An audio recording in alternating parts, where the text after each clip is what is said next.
Olá, esta é a primeira emissão do podcast do Contraprova. Eu sou o Frederico Duarte Carvalho, o diretor, e irei dar-vos a conhecer as notícias que fizemos ao longo da última semana. Na sexta-feira, dia 26, falamos sobre a Covid-19 e o que a imprensa não foi capaz de ver. A alta responsável da Comunidade de Informações dos Estados Unidos, Tulsi Gabbard, divulgou documentos oficiais sobre o laboratório de Wuhan, na China, e a origem da pandemia do Covid-19. A publicação gerou dezenas de milhões de visualizações nas redes sociais. O curioso é que o maior acontecimento talvez nem sejam os documentos, é o silêncio. Grande parte da imprensa simplesmente passou ao lado. O nosso artigo não pretende dizer que os documentos provam uma determinada teoria. Defende algo mais simples. Quando uma diretora dos serviços de informações divulga documentação oficial, o dever dos jornalistas é analisá-la, confirmá-la, contrariá-la se necessário, mas nunca fingir que ela não existe. Quando o silêncio substitui o escrutínio, perde-se uma das funções essenciais da imprensa. A seguir, viajamos até ao Mediterrâneo. O nascer do Sol anunciou que existe uma probabilidade de 100% de ocorrer um tsunami e associou Portugal ao risco.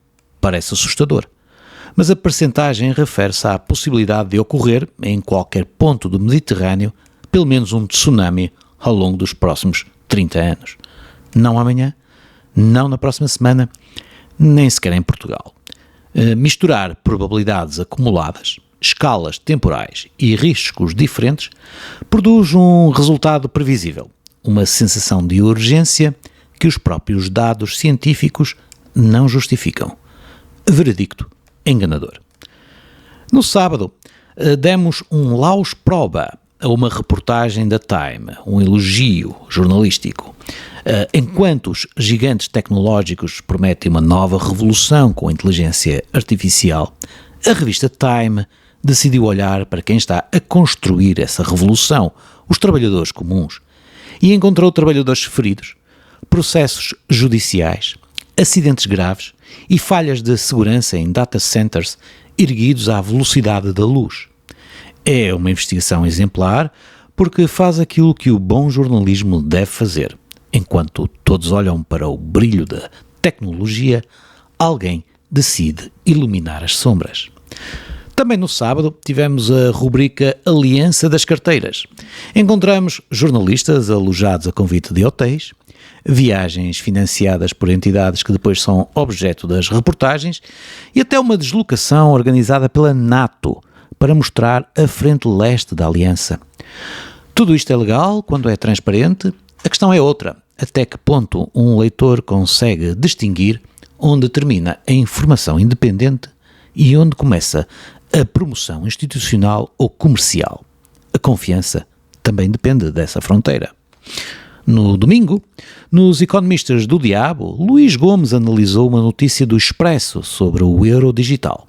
A crítica não é ao projeto em si, mas ao enquadramento escolhido. O artigo apresenta a aprovação parlamentar quase que como uma vitória inevitável, mas dedica muito pouco espaço aos riscos apontados por quem discorda. Privacidade financeira, concentração de poder monetário e novos mecanismos de controlo parecem ser discutidos, porque uma moeda digital emitida diretamente pelo Banco Central pode alterar profundamente a relação entre cidadãos, banco e Estado. E no apanhado de rede, agora no domingo, falamos dos passeios da Katy Perry a comer pastéis de nata pela Baixa e da ida da Bo Derek a um restaurante no Montijo. Outras figuras internacionais sempre circularam quase anonimamente pelas ruas de Lisboa. Talvez esta seja uma das transformações mais interessantes na cidade nos últimos anos. Lisboa continua a ser Lisboa, mas passou também a ser um refúgio para artistas que conseguem aqui fazer algo raro, viver alguns dias como pessoas normais. É uma imagem de Portugal que nenhuma campanha turística consegue comprar. Depois, na segunda-feira, como Portugal, a seleção trocou a volta às estatísticas.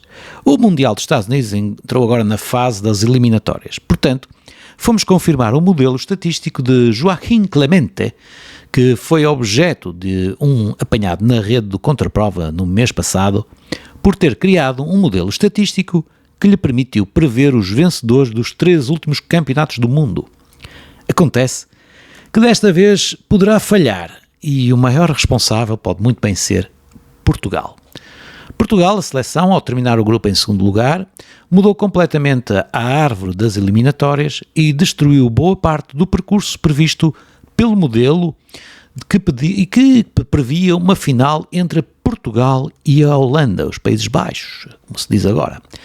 Mas, a partir daqui, Portugal poderá jogar contra a Holanda apenas nas meias finais, pelo que deixou de ser previsível a final em que a Holanda seria a campeã. Portanto, terminamos ainda esta semana com a menção à reportagem da SIC, que afirmava que a palavra chocolate estava a desaparecer das embalagens por causa do aumento do preço do cacau e das regras europeias. A realidade é mais interessante. O preço do cacau disparou, é verdade, mas entretanto caiu significativamente. E a própria indústria belga explica que, na maioria dos casos, a ausência da palavra chocolate na frente das embalagens resulta sobretudo de uma estratégia de marketing para destacar marcas, sabores ou percentagens de cacau. Nem tudo o que parece uma consequência inevitável da economia deixa de ser, afinal, uma simples decisão comercial. E assim termina mais uma semana no Contraprova. Regressamos na sexta-feira com o resto das notícias. Obrigado.